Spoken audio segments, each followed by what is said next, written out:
Každý Nizozemec si tady na to stěžuje. Korun za nájem. V Česku bys za to měla penthouse někde v Karlíně. Poprvé jede v elektrickém autě. Neskutečná terasa. To byl za mě jeden z hlavních bodů, proč jsme vlastně tenhle byt vzali. Všude plíseň tady byla.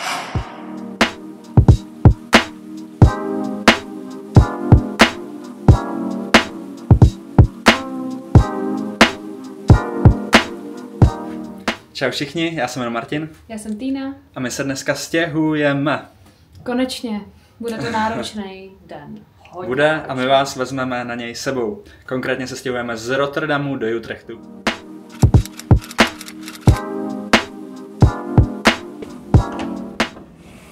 Ahoj. Čau. Pojď dál. Co je hnedka zase tady vidět jako na té chodbě, že je tady strašně moc dveří. Je tady Kolik? konkrétně 1, 2, 3, 4, 5, 6, 7 dveří. Když chcete otevřít jedny dveře a druhý dveře zároveň, co to udělá? Máte šanci projít. Kde seš? Tady seš. Když někdo tady dělá prádlo a druhý si třeba na záhod nebo něco, tak má prostě smůlu. Ale chceme vám ukázat obsah těch dveří. Vlastně začneme tady u těchto prvních dveří, které jsou totálně useless. Ono to ani nejde otevřít, tady máme můdy, ale prostě tady tyhle ty dveře vedou vlastně Kotel. K tomu kotli a... Když se Týna na mě naštve, tak mě sem zavře. Tady zavřu a zamknu to. Počkej, ono to nejde zamknout, sakra. Nevadí, jdem dál. Prostě ho tady zavřu a zabarikáduju. Samozřejmě jsme začali vlog tím, že jsme vám ukázali nejméně zajímavou místnost celého bytu. No a druhá nejméně zajímavá místnost je pračka a sušička. Je to tak. A žehlička a prkno. A samozřejmě, jak jsem říkal, že tady chtěli ušetřit, tak si řekli, hele, je to prádelna, to nemusíme vymalovat, tak jim tady necháme na zdi šedou. Ale nám to nevadí, přesně. Tak. Třetí nejméně zajímavá místnost. Záchod. Je toaleta. No. Nádherná. Krása. Jdeme dál. A už jdeme k těm zajímavějším částím. Takže, první věc. Moje nejvíc oblíbená místnost. Trávím tady absolutně nejvíc času. A to je ložnice. Ložnice. Tak samozřejmě teď to vypadá hrozně, protože už jsme to tady začali uklízet a už, už balíme, no. Není. Každopádně tohleto je nejvíc drahocenná část tohohle celého bytu. Ano, je to umění. Vydražili jsme to za $3 miliony. Ne, je to IKEA za pár stovek pravděpodobně, kterou jsme tady měli. Vlastně všechno je tady IKEA. Protože ten byt jsme už dostali vybavený, takže my jsme ho nevybavovali. Tady máte takovýhle mini balkónek. Francouzský balkónek. Je to tak, protože kvůli památkářům oni tady nemůžou postavit konkrétně normální balkon, no.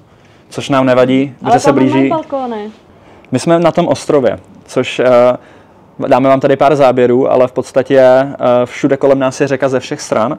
A tamhle to je Wilhelmsbruck, mám pocit. No.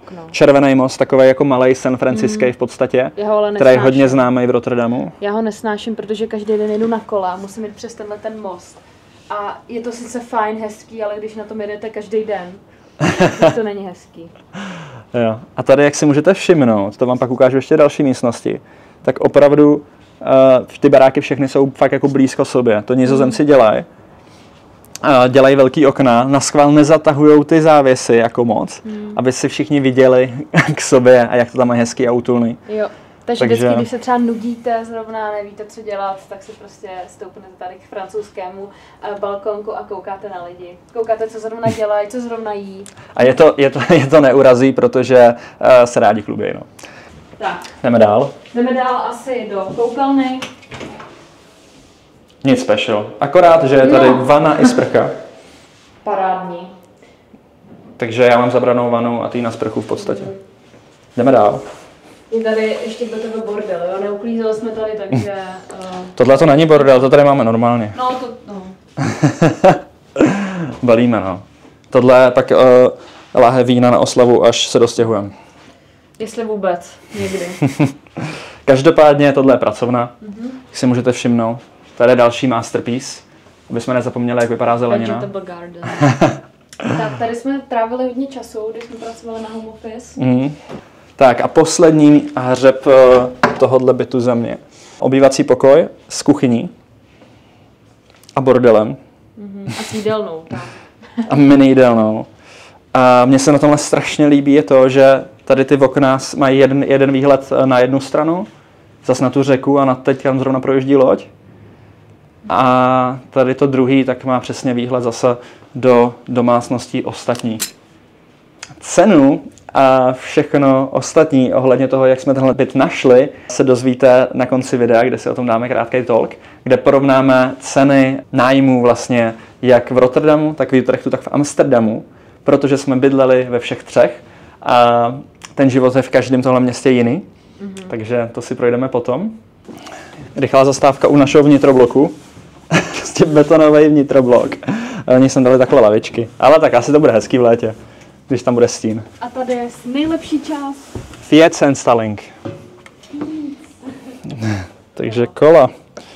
Tady prostě víte, že vám nikdo kola neukradne. No, i když. My teďka kola jdeme každopádně vrátit, protože se stěhujeme, máme pronajatý, takže s bohem kolům v Rotterdamu a v Utrechtu si pak od stejné firmy Swap Feeds vezmeme nový. Není to reklama, ale tak je to třeba 20 Eček za měsíc, což není hodně, není málo, je to takový reasonable.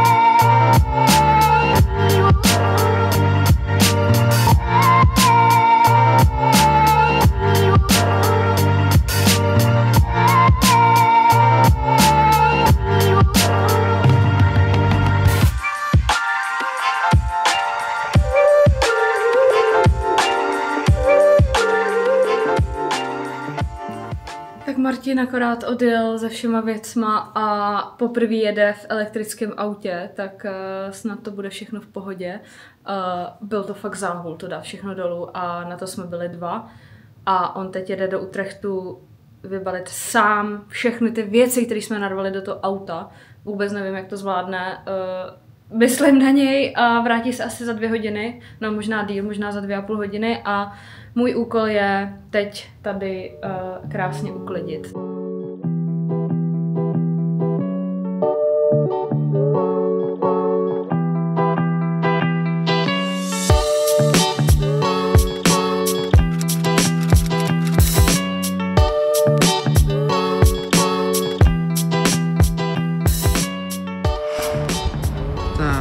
Jsme tady, nový domov a já vykládám věci. Tady budeme bydlet. Tak jsme po týdnu zase tady. Museli jsme si dát trošku čas, aby jsme to tady dali nějak dokupy, protože jsme byli docela v šoku, když jsme se přistěhovali. Byl to hodně náročný týden, protože jsme se ještě museli dokupovávat nějaké věci a doklidit to tady pořádně, ale už jsme konečně zabydlený a můžeme vám to tady ukázat. Tada! Takže tohle je náš nový obývák. Je to opravdu neskutečný. Topový. Vidíte tady jak východ, tak západ slunce, protože tady máme terasu, velkou terasu a zároveň tady tyhle obří okna vlastně směrem na západ. Na druhou stranu je to tady jak ve skleníku. Doslova sem svítí slunce celý den teďka. A musíme non-stop větrat, no. Takže až začne pořádný léto, tak to bude mazec. No v létě to bude šílený, ale... A jak jsem říkal, máme tady úplně všechno, takže tady máme náš kancelářský koutek. Jsme až takovej pár, že všechno děláme spolu, takže i home office tady máme hnedka. Hned vedle sebe. Hned vedle sebe. Samozřejmě občas náročný, když někdo má nějaký call, tak si musíme buď odsednout, nebo si vzít sluchátka, ale... To se snažíme ještě sladit, no. No. Když se vrátíme zpátky, tak tady ještě vidíme tyhle ty obrazy, které jsme si opravdu nekoupili my sami. No, tohodle si zatím nevšímejte, já na tom pracuju. Koupila jsem si všechny možné akrylové barvy, abych mohla ty zbylý obrazy zakrýt, takže to je ještě v procesu. Je to tak. Když jdeme dál, tak Tady máte jinak kytku k narozeninám, 2 balónky a televizi, kterou jsme si taky museli vlastně koupit sami. Ono je to vybavené bez, ale hodně věcí jsme tady potřebovali dokoupit, no, proto jsme si vzali ten týden času teďka na to všechno. Tady ta knihovnička, nebo co to je, tady vlastně taky nebyla. To jsme požádali majitele, ať nám koupí, protože když už tady platíme furnished apartment, tak čekáme, že tady bude nějaký furnished equipment. A byla sranda to skládat. To mě bavilo. To bylo jak Lego. Až na to, že jsme to zkazili a pak to museli celý rozestavět a začít znova. A to se opakovalo asi 2krát. Ale když už mluvím o Legu, tak tady máme Lego květinky. To je úplně boží skvělý dárek, doporučujeme. Fakt, to mám nejradši. Krásná dekorace. Tady máte na kosmetický koutek, takže další koutek. Tady máme tenhle ten neskutečný obří gauč, který sem úplně ladí, jak je do Lka, s tím, že vlastně celá ta místnost je do toho Lka, takže to dává perfektní smysl. A tenhle ten stůl, který jsme taky požádali majitele, ať nám koupí, protože předtím tady byl úplně, mně se ten stůl vůbec, co tady byl předtím, absolutně nelíbil, takže jsme si ho požádali o výměnu a teď tady máme tohle. Přesně, a tady si můžeme taky otevřít počítač a pracovat, anebo se dívat na televizi a k tomu něco jíst, takže to je taky parádní. Jo, je to tak? Teďka teda se přesuneme na další hřeb tohohle bytu, což je tahle ta neskutečná terasa. To byl za mě jeden z hlavních bodů, proč jsme vlastně tenhle byt vzali. Přesně, to prostě, když jsme viděli ten inzerát, tak jsme si řekli, to musíme mít. Takže tady je hodně plánů na léto. Už jsme koupili 2 lehátka, nějaký posezení, potřebujeme ještě větší, grilovačky, práci z domova možná takhle zvenku, taky fajn. Opalování se. Tamhle chodíme do fitka, to máme prostě jenom třeba 3 minutky. Tady přeplaveme tenhle ten kanál a jsme ve fitku. Jo, ano. Tamhle je teďka hodně turistů a lidí, kteří chodí si fotit ty stromy, které kvetou. Protože je teď blossom season. No. A tady vlastně vidíte centrum Light Terrain v Utrechtu. Tak se tady jmenuje ta oblast, to sousedství. Ano.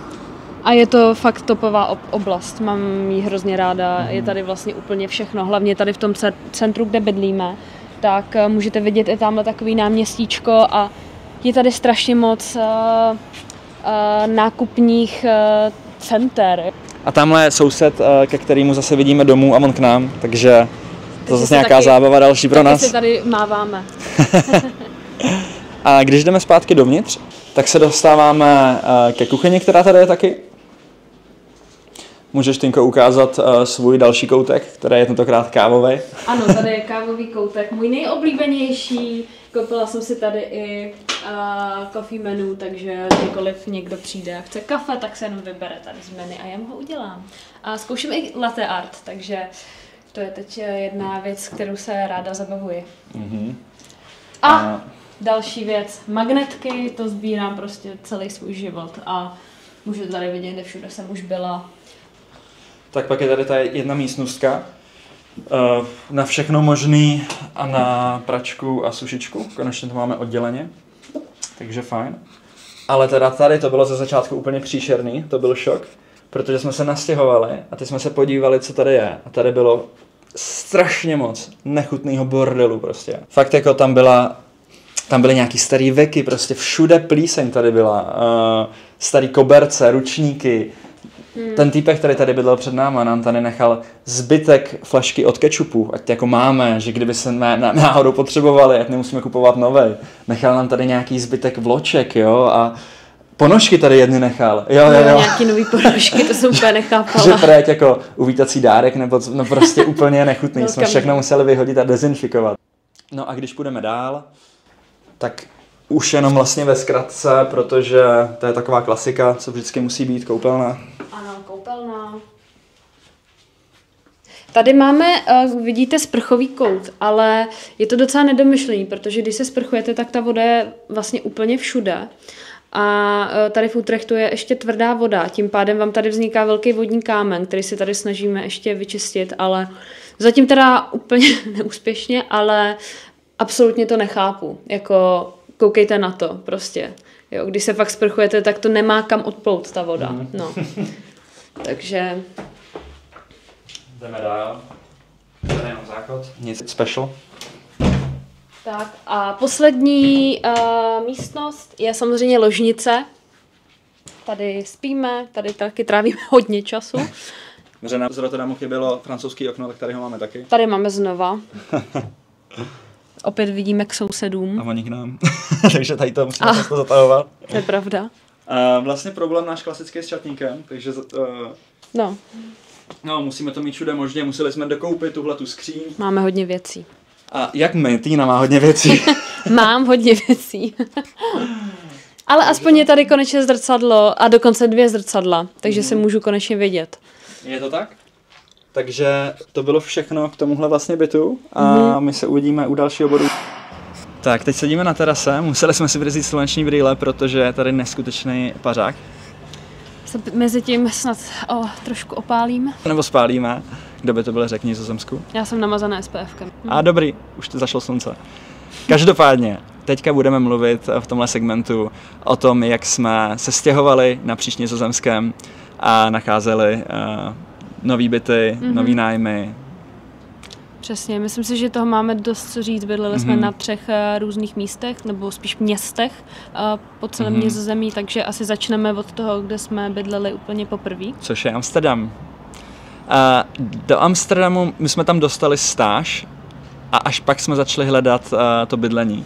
Takže jsme věděli, že my nebudeme moc si ty byty prohlídnout předtím, než podepíšeme smlouvu a zaplatíme depozit. Což bylo hodně náročný v tom smyslu, že hrozí hodně skemy, hodně lidem se nelíbí, že to nemůžou...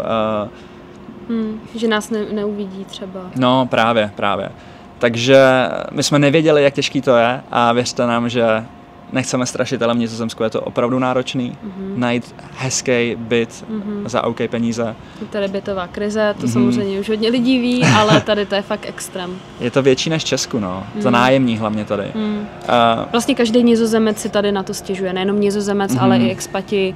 Prostě, co je tady štve na Nizozemí, tak tak jsou bytová krize. Tím pádem je to hodně o 3 faktorech. To je štěstí, kvantitě, na kolik bytů pošlete poptávku a pak o rychlosti, jak rychle to posíláte. Takže my jsme se tímhle v podstatě řídili a první byt v Amsterdamu našla Týna, tím, že pořád posílala všude poptávky, kde to šlo. A nakonec přes jakou platformu si to našla? Myslím si, že jsem to našla přes Fundu.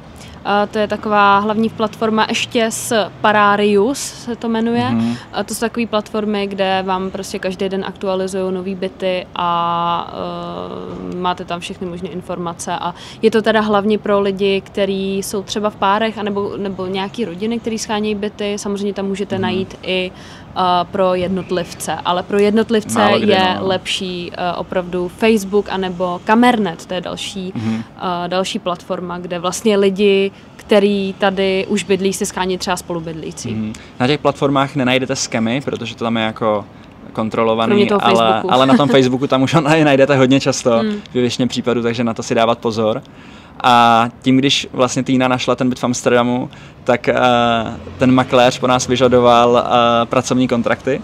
Jo, to je taky ale důležitý, protože v Nizozemí, to v Česku vůbec jako není, ale v Nizozemí, vždycky, když se hlásíte na byt, tak po vás chtějí všechny informace, vaše IDčka, váš kontrakt pracovní, kolik vyděláváte, kolik máte na účtě peněz a všechny tyhle informace, oni se vás fakt prolustrují úplně celý, jo. Takže právě proto je důležitý třeba na tom Facebooku se dávat pozor na tohle. Není to jenom o tom depozitu teda, no. Je to i o tom fakt, abyste měli, myslím, že 3,5krát větší plat, než je cena toho nájmu dohromady v tom páru nebo s těma kamarádama, když hledáte byt a tak. My jsme tohle právě našli a řekli jsme, že práci máme, když se nás makléř zeptal, což my jsme měli, akorát to byla stáž, tím pádem jako téměř neplacená jako práce. Takže on naštěstí to nechtěl po nás vidět hnedka, jenom odkejval, OK, máme to, tak připravíme kontrakt, tak to připravil. A když ho připravil, tak se nás zeptal, ať mu pošleme ty kontrakty. A když tam viděl to naše kapesný, který jsme dostávali, tak z toho nebyl nadšený, ale jelikož už si s tím dal tu práci a tak nějak nám jako věřil v rámci té komunikace, tak nám řekl, OK, nebudeme do toho zabrušovat a máte to vy. S tím, že to bylo na dobu neurčitou, ale vlastně po 6 měsících jsme to pak rušili, protože ta stáž byla jen na 6 měsíců. Přesně. A pak jsme se vraceli do Česka na chvilku. Ano. A v Amsterdamu se nám neskutečně líbilo. Tam fakt jako neuděláte chybu, když najdete byt v Amsterdamu, protože tam je tak strašně možností, co se dá dělat. Jo, bylo to tam určitě super. Samozřejmě bych se vyhýbala centru, protože to je hodně turistický, takový to hlavní centrum, kde je Red Light District a tyhle ty všechny možný... To se ani finančně nedá vlastně dovolit. No, to ne, ale samozřejmě, když bydlíte takovým jakoby pokraji Amsterdamu, tak je to super. A všechno je pořád blízko. Jo, celý Nizozemsko je 2x menší než Česká republika, takže a vlaky tady jezdí non-stop. Jo. Tím pádem vlastně ani není potřeba bydlet v tom Amsterdamu. Což my jsme si přesně uvědomili, když jsme hledali druhý byt, což byl byt, který jsme nakonec našli v Rotterdamu. S tím, že jsme pořád posílali všude možně po celém Nizozemsku. A zrovna v Rotterdamu se otvíral projekt, kde postavili 100 nových bytů a chtěli je vlastně se všechny pronajmout během hrozně krátkého času. Takže když jsem to já viděl na Parádiu tentokrát, tak jsem to tam hnedka poslal a během pár minut mě už napsala ta makléřka, OK, pošlete mi zase všechny tady ty dokumenty a jakmile vám to odkejvu, tak si můžete vybrat byt. Tak jsem to co nejrychleji poslal, ta rychlost zase, a během snad hodiny jsme měli byt. To bylo z něčeho, už jsme byli docela zoufalí, hlavně Týna, z toho byla hodně vystresovaná. No to jo, to vždycky. A pak z hodiny na hodinu jsme měli bydlení. A takhle to funguje, což je zase trošku to štěstí, ta rychlost, všechno tohle dohromady. A to byl přesně ten byt, který jsme vám ukazovali na začátku, akorát jedna velká nevýhoda toho bytu byla, že byl jenom na dobu určitou na 6 měsíců, takže jsme se museli potom přestěhovat a už jsme šli do toho s tímhle. Takže tam byl o to jako větší stres, že po 6 měsících už musíme být zase jinde a zase znova absolvovat ten stres předtím. A to je vlastně proto, že ten byt nějak se na tom podílelo samo město Rotterdam, který chtělo mít nějaký projekt, kde se můžou právě přistěhovat třeba cizinci, kteří tam jdou za prací a ví, že mají problém největší to sehnat, protože nejsou osobně v tom Nizozemsku. Takže jsme to brali jako takovou zkoušku, jestli se nám bude líbit Rotterdam. No, Rotterdam je hodně odlišný od zbytku Nizozemí, protože Rotterdam byl během druhé světové války rozbombardovaný a tím pádem oni museli všechno stavět z nuly. Takže proto je tam hodně těch mrakodrapů a prostě je to všechno nový. Je to všechno nový, není tam ani moc kanálů, ale nám se prostě líbí takový to tradiční Nizozemí s těma kanálama, hezký baráčky, barevný a tak. Plus do toho jsme bydleli na tom ostrově, který byl docela izolovaný, každý den jsme museli přes ten most a všechno tohle. Do práce jsme to měli 1,5 hodiny. Se všem všude, no. Takže to nám úplně nevyhovovalo i kvůli tomu, že přesně to bylo daleko. Ale ono přitom Rotterdam, Amsterdam, to je vlakem 25 minut nebo kolik, ale zase my jsme se museli dostat z toho ostrova a všechno tohle. Jo, takže když si hledáte bydlení v městě, tak rozhodně blízko centra. Blízko nádraží hlavně, no. Ano, blízko Což nádraží. Nemusí být přímo v centru, protože třeba v tom Amsterdamu my jsme byli blízko nádraží a nebylo toto v centru. A to jsme bydleli na Bilmer aréně, takže tam všechno vlastně jezdilo a bylo to v pohodě, když to nebylo samotný centrum. To je pravda. Uvědomili jsme si jednu věc, a to, že chceme dál bydlet v novějších barácích než těch starých, protože tady často slyšíme historky o tom, jak v těch starých domečkách, které jsou sice zvenku hezký, tak jak tam pak mají lidi myši, nebo jak je to tam celý takhle jako nakloněný, jo. No, není to úplně praktický. Myši jsou častý problém tady. No. Pak ty schody, že jsou strašně, že všechno oni to dávají na málo metrů čtverečních, takže je to takový nepraktický. Ještě kor pro mě, když mám 2 metry, tak se tam sotva vejdu. To by ses nevešel. Takže jsme pak měli jako parametr, že chceme nějaký město, který je trošku starší a chceme novej ale barák, nebo novější byt nějaký. Jo. Tím pádem jsme hledali a priorita byla Utrecht a jelikož už jsme tady byli, už jsme měli všechny ty dokumenty ready, už jsme trošku věděli, jak to funguje, no tak jsme to hnedka našli a našli jsme přímo v tom Utrechtu, kde jsme chtěli. Ano, to bylo taky štěstí, protože jsem znovu aktualizovala stránky, myslím Parádiu zrovna, přišel tam ten byt, luxusní terasa, řekla jsem si yes, musím to poslat, tak jsem to automaticky poslala a hned mi přišla odpověď, to bylo taky hrozně rychlý, jo, a během týdne jsme měli první ten viewing.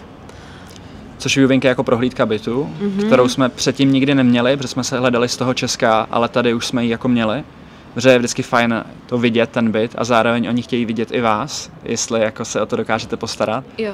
A většinou je to vyžadovaný, takže Je to vyžadovaný a nemůžete si vybírat den ani čas, to vám prostě oni řeknou. Nemůžeš, nevadí, my najdeme někoho jiného. Přesně, my tady máme 100 zájemců, někdy minimálně i víc. 100, ano. A oni, vzhledem k tomu, že tady jsme to Týna poslala strašně rychle, tak nám pak řekl ten makléř, když nám to ukazoval, že z těch lidí, kteří to poslali, tak oni vybrali jen 2, který pozvali na tu prohlídku, protože oni věděli, že automaticky jeden z nich to pravděpodobně to bude chtít. Co jsme byli my jsme řekli, že to chceme hnedka a ten večer jsme poslali krásný PDF-ko, kde byly naše fotky, naše zájmy, naše finanční situace, všechno jsme tam jako vypsali a dostali jsme to. No a za to jsme hrozně rádi, protože fakt se nám tady moc líbí. Utrecht je neskutečný hlavně. Takový malý Amsterdam, bez těch turistů. Jo, přesně, malý Amsterdam, ano. A pořád je to zase 25 minut od Amsterdamu, něco takového. Já to mám do práce teď jenom 45 minut, což je fakt boží. No a to nás přivádí k těm cenám. Kde začít? Poprvé, když jsme hledali v tom Amsterdamu, tak ten byt, který měl nějakých 65 metrů čtverečních, ale byl starší teda, a byl v té jako nejhorší lokalitě v Amsterdamu svým způsobem. Ono to pořád není tak špatný, ale je to jako, bere se to jako ta horší lokalita. Tak stál nějakých, se vším všudy to bylo 1400 €. Se vším všudy, takže elektřinu, internet, všechno, daně a tak. Takže 1400 €. Děleno 2, takže 700 vlastně. 700 na člověka. Což bylo víc, než jsme dostávali na té stáži. To bylo možná skoro vlastně 1 výplata na stáži, podobně. Tím pádem tam jsme ani věděli, že jako nemáme šanci najít nic levnějšího, protože i v tu dobu se jeden pokoj ve sdíleném bytě pohyboval kolem 700 € a my jsme tohle měli jako celý byt pro nás. Jo. Takže to byla pecka. Potom, když jsme hledali v tom Rotterdamu, tak v Rotterdamu ty byty jsou obecně levnější, protože je tam toho hodně na výběr. A to nás stálo kolik? Teďka nevím přesně. 1575 €. Jo, takže skoro 1600 €, zase se všem všudy zařízený. Tím pádem pořád dobrý, na to, že to byl fakt, jsme byli první lidi v tom bytě, tak naprostá pecka. A když jsme šli teďka sem do tohohle Utrechtu, taky nějakých 65 metrů čtverečních 2káčko, tak tady platíme se vším všudy cca 2000 €. Takže 1000 na člověka. Jo. Což může působit jako hodně, 50 000 korun za nájem. V Česku je to opravdu v Česku bys za to měla penthouse někde v Karlíně. Ale zase se tady musí to přepočítat na poměr k místním platům. A ono, když se to přepočítá, tak jestli za tenhle byt by v Praze člověk dal nějakých 25 000 korun, což takže polovinu toho, co tady, tak tady ty platy jsou ale vyšší než dvojnásobně. Tady jdou až k tomu trojnásobku než v Česku. Tím pádem vlastně relativně to není zas tak hrozný, ale na ten první pohled to fakt působí hodně. A hlavně v tom smyslu, když jsme ještě byli v Česku a teďka oni po nás chtěli zaplatit depozit za 2 měsíce. Jo. Plus ještě často tam dává ten první nájem. Plus ještě často tam je poplatek k tomu makléřovi za 1 měsíc, což my jsme neměli, protože jsme si to našli sami. No, ale se vším všude člověk pak platí třeba těch 6 až 8 tisíc € jenom jako prvotní, z ničeho prostě nic, ty náklady prvotní. No. Šílený. Což je hodně. Ale stojí to za to. Člověk to pak rychle tady vydělá zpátky a má hezký bydlení. No. Ty pokoje se pořád pohybují nějak kolem těch 700 € až 1000 €, ale známe třeba i lidi, kteří si našli pokoj za 500 €. Co jsme slyšeli, tak jestli byste se měli třeba studovat, tak ty koleje s nima to je docela náročný. Když je získáte, tak to bude, si myslím, že ještě levnější, ale není tak jednoduchý je získat. S tím, že tady to ale funguje zase v tom, že když si vezmete hypotéku a koupíte si vlastní byt, tak platíte daleko méně, tak platíte polovinu. Jo, jako za vlastně stejný byt, ve kterém bydlíte, když jste nájmu, takže je tady ta možnost, což většina lidí dělá, je, že si pak prostě koupí byt, vezmou si 100% hypotéku, což tady taky jde, a když pak chtějí třeba za 3 roky odjet, tak ten byt prodají. Tak to je za nás asi všechno a doufáme, že se vám tohle video líbilo a že vám to trošku nějakým způsobem pomohlo. Nebo přiblížilo situaci tady. Takže nezapomeňte dát like, odběr a případně, jestli máte nějaké doplňující otázky, tak nám určitě dejte vědět do komentářů a budeme se snažit je vám zodpovědět, anebo to zahrnout do nějakého dalšího videa. Tak ahoj. Čau. Vidíme se u dalšího videa.